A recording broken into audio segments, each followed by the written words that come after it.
which is also due to take place. Many people feel that this is not a march in support of the United Kingdom, but rather a racist, essentially, kind of... London streets erupted. The Tommy Robinson march that divided a nation. Right. Before we dive into this absolute powder keg of a story, do us a favor and smash that subscribe button.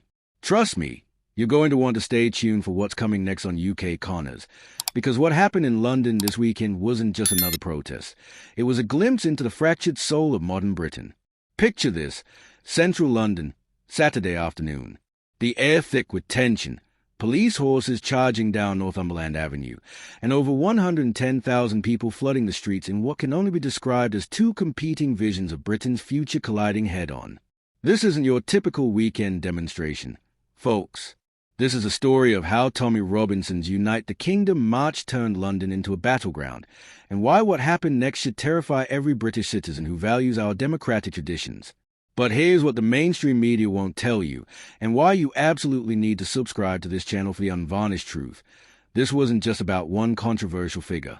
This was about something far more dangerous brewing beneath the surface of British society. Something that saw police officers pelted with bottles, cones, and projectiles, while 1,600 officers struggled to maintain order across a capital city on the brink.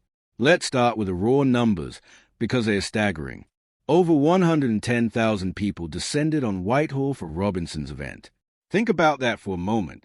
That's more people than can fit in Wembley Stadium, all gathered to support a man who's been labelled everything from a patriot to a far-right extremist, depending on which side of the political divide you inhabit. Meanwhile, 5,000 counter-protesters organised by Stand Up to Racism gathered at Russell Square, led by figures like independent MP Diane Abbott, creating what Scotland Yard had to describe as a sterile area between opposing factions. The optics alone should make any serious political observer pause. When you need police horses charging through central London and officers in full riot gear to separate British citizens who fundamentally disagree about their country's direction, you're witnessing something that goes far beyond ordinary political discourse.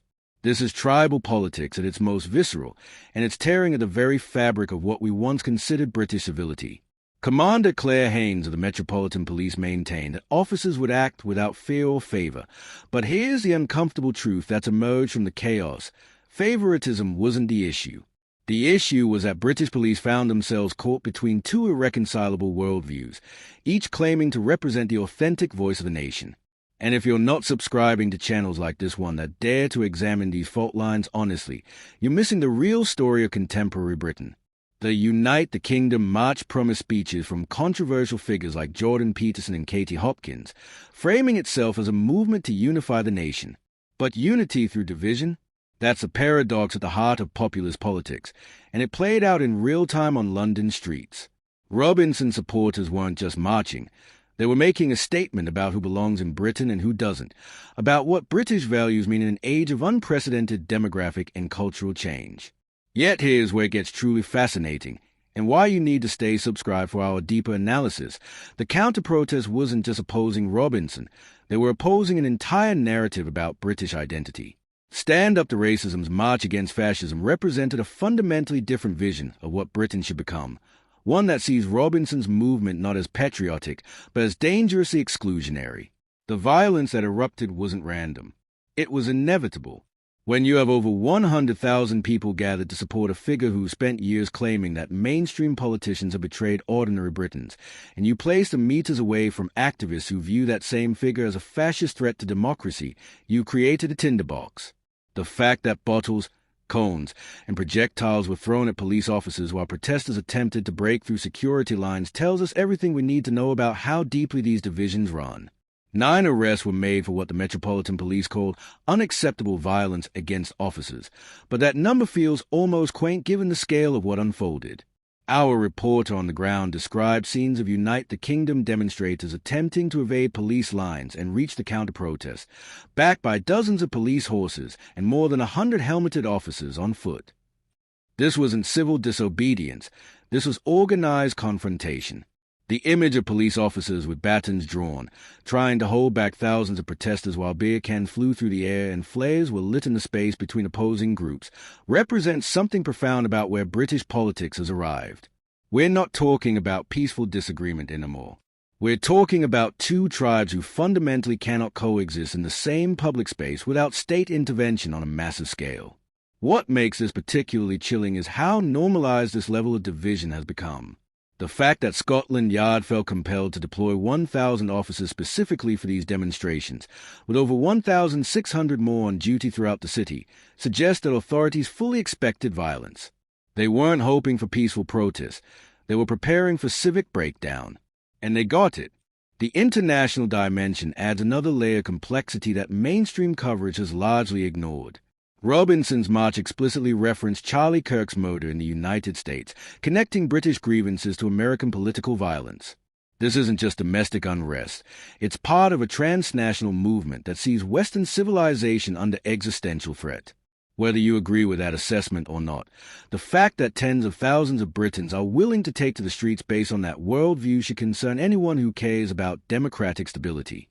But here's what's really keeping political analysts awake at night, and why you absolutely must subscribe to stay ahead of these developments. This level of mobilization doesn't happen overnight. Robinson's ability to draw 110,000 people to central London represents years of organizing, messaging, and grievance cultivation that mainstream politics has either ignored or dismissed. That dismissal has created a parallel political ecosystem that operates entirely outside traditional party structures and democratic norms. The counter-protesters, for their part, represent an equally organized response that views any accommodation with Robinson's worldview as capitulation to fascism. Diane Abbott's participation lends establishment credibility to what is essentially street-level political warfare. When sitting MPs are leading marches against fellow British citizens, we've moved beyond normal democratic competition into something approaching civil conflict. The police response reveals just how precarious the situation has become. Officers charging with batons drawn while protesters throw projectiles and attempt to break through security cordons isn't crowd control, it's urban warfare. The fact that horses were deployed at speed down major London thoroughfares while dozens of them backed up over 100 officers speaks to a level of civil unrest that would have been unthinkable in Britain just a generation ago. What's particularly striking is how the physical geography of the protests reflected the political geography of contemporary Britain. The sterile area between opposing groups on Whitehall wasn't just crowd control, it was a metaphor for a nation that can no longer share common public space. We've reached a point where British citizens who disagree politically cannot be trusted to occupy the same streets without violence erupting. The mood described by our ground reporter as tense as police and demonstrators continue to engage in conflict throughout the afternoon suggests that this isn't going to be resolved through normal democratic processes. When civic engagement requires riot gear and police horses, we're witnessing the breakdown of the social contract that underpins democratic society. Make sure you're subscribed because what happened in London this weekend is just the beginning. The forces that brought over 100,000 people to the streets aren't going away, and neither are the counter-forces determined to oppose them. We're watching the emergence of two Britons that cannot coexist peacefully, and traditional political institutions seem powerless to bridge the divide. The fact that this level of unrest coincided with a busy schedule of football games, concerts, and activities throughout the city highlights just how normalized political violence has become in contemporary Britain. Life goes on while democracy crumbles, and most people seem content to ignore the warning signs until it's too late. This is a Britain we're living in now, one where political disagreement requires massive police deployment, where fellow citizens view each other as existential threats, and where the streets of the capital become battlegrounds for competing visions of national identity. If you're not paying attention to these developments through channels willing to examine them honestly, you're sleepwalking toward a future that none of us will recognize. The Tommy Robinson March wasn't just another protest. It was a preview of coming attractions, a glimpse into a Britain where democratic norms have collapsed under the weight of irreconcilable differences. Whether you support Robinson or oppose him, the scale of mobilization on both sides should terrify anyone who values peaceful democratic discourse. So hit that subscribe button, because UK Connors is committed to bringing you the unfiltered truth about where British politics is heading. What happened in London this weekend won't be the last time we see scenes like this, and understanding these forces is essential for anyone who wants to navigate the turbulent waters ahead. This is a new reality of British politics, and it's only going to get more intense from here.